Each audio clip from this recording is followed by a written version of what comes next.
त्यांच्या बरोबर त्या घरात नाही राहू शकत पिंट्या दादा.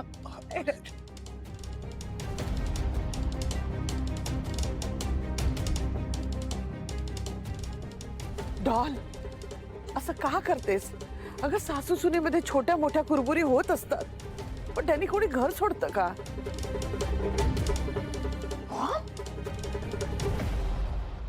हे तू बोलतेस? अगं तू होतीस ना तिकडे, बघितलं नाहीस का त्या कशा बोलत होत्या माझ्याशी? बघितलंस ना? बाळा, पण पण कसं आहे ना, आपल्यालाच ऍडजस्ट करावं लागतं. खूप ऍडजस्ट केलं मी, आतापर्यंत ऍडजस्टच करत आलीये मी. पण यू नो व्हॉट, तिथे ना ते वन साइडेड ऍडजस्टमेंट असते. माझा विचारच कधी केला जात नाही, मला कधी समजूनच घेत नाही त्या. Because she genuinely hates me. काही केलं तरी त्यांना आवडत नाही. माझ्या प्रत्येक गोष्टीमध्ये त्या चुकाच काढत असतात. And you know that, you have seen that.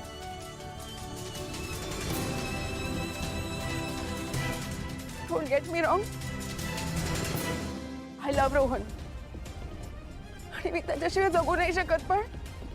पण मी त्याच्या आईसोबत त्या घरात नाही राहू शकत, हे तितकंच खरं आहे. प्लीज बिलीव्ह मी.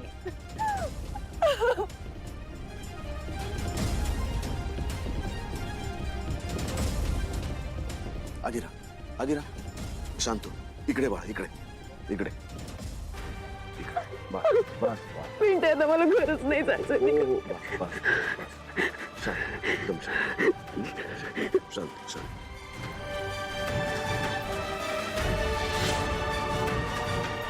आदिरा,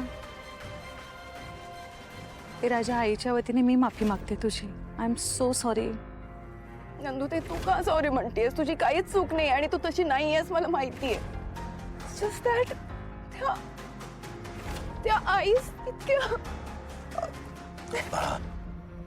अगं पण तरी मला गिल्टी वाटतंय ना आता. फक्त एकच, मला एकदा आईशी बोलू देशील का?